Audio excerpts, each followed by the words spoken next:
Namaste, I'm Abhijeet and you are watching 4th episode of AB Talks. Today's talk, I'm going to talk about 7 things that you must do in your 20s that will bring a strong financial foundation. In the last video, I talked about 7 financial blunders that you should not do in your 20s, and this video is a follow-up of that video. If you haven't watched that video, I highly recommend you to watch that first and then come back here again. Let's get started. To start with, let's talk about some things that happens to everybody in their childhood to adulthood as they grow. That is, as you go from a school student to a college student, and then further as you work your financial life, either as a businessman or in a job, what you are taught is to work hard, earn more money. What you're not taught is how you manage your money that you actually earn. And today, we're going to talk about 7 things of how you can channel this money and take decisions in your 20s, which can be easier for your 30s and 40s and so on. Let's get started. Number 1. It comes from my favorite book known as The Richest Man in Babylon, which is pay 10% of all that you earn. Exactly. So whatever you earn, the first person that you want to reward yourself is yourself. So pay 1/10 of all the earnings to yourself, keep it aside, and now think on the rest of the 1/9 of the earning. Right. Number 1, pay 10% of all you earn. Number 2, it comes from a very famous saying from Warren Buffett: invest in yourself because you are the only asset that is known to you. That is the most valuable asset that is known to you. Exactly. So invest in yourself. That could be traveling, lessons, skills, courses, university degrees, any medium it could be. But make sure, second thing that you do is invest in yourself. Number 3 is invest. You know what? This is coming from a power that you have it and not the ones that in 30s have it. Exactly. This is known as power of time, or in other words, it's called as the magic of compound interest. To explain you in this way, if you save or invest in schemes 1,000 rupees per month at the age of 20, by the age of 65, in a period of 45 years, you're going to have 50 lakh rupees.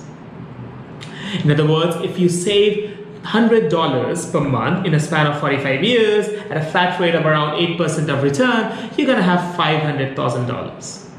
Seems magical, isn't it? You know why? Because once you put a principle, what compound interest does is you earn interest in principal, then that interest earns more interest, and that interest earns more interest, and again more interest, and you end up multiplying your money using the power, the magic of compound interest.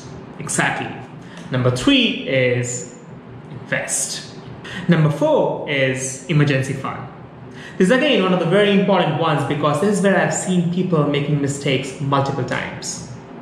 People in the entire vicious cycle of earning more, spending more, traveling more, doing more, etc. actually forget that there may be a scenario where they actually need money in emergency and they may not have that available at that point in time. Exactly. You should have a minimum emergency fund of 6 months of your living expenses so that if in case of any unforeseen activities, you can carry yourself without doing a job or without complying to any strict requirements, so that you can take care of yourself and your family when in need. Number 4 is having an emergency fund.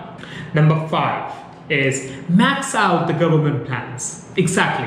That means contribute to plans like PF, PPF, pension plans that you have in the government. Because what it is when you contribute a certain amount of money, your employer is bound to match that money, which means free money in your bank account. And you must max out this so that your employer max out its contribution to your plans.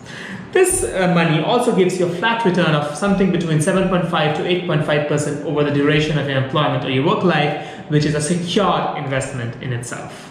Number 5, contribute to government plans like PF, PPF, and pension plans. Number 6. Number 6 is coming from an experience of people getting trapped in different kind of insurance products in the markets. What you need to actually have is called as term insurance. You need to make sure that in case of any unforeseen activities, your dependents, your family, your relatives are actually taken care of. And that you can do by just paying a major amount of $100 a month or 7,000 rupees a month for a term insurance of 1 crore rupees. You can always boost it up by adding plans like terminal insurance.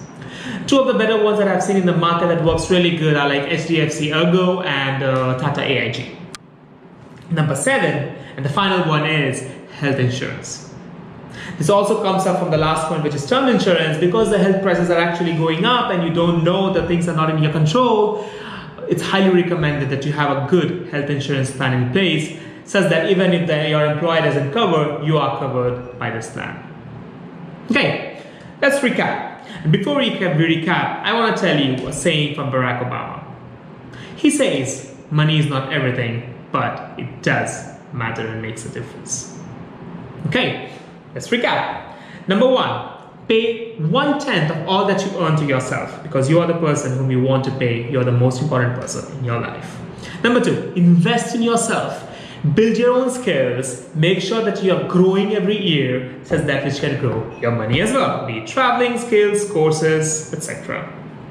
Number 3, invest. Use the magic of compound interest, such that your money earns interest, interest earns more interest.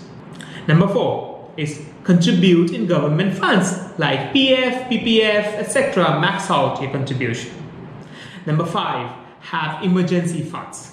Make sure that you have enough savings or enough money in your accounts so that which can take care of your 6 months of living expenses in case of contingencies.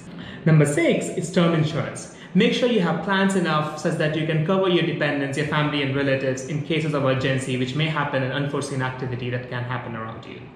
Number 6, term insurance. Number 7 is health insurance. As the health prices go up, it's very important to cover yourself outside employers' or any other company's health insurance, that you cover yourself well. Thank you for watching this video. Today we talked about 7 things that you must do in your 20s in order to make sure that you have a strong foundation in your 30s and beyond. I hope you liked the video. If you did, please click on the subscribe button. I'll come again next Sunday noon. Thank you very much.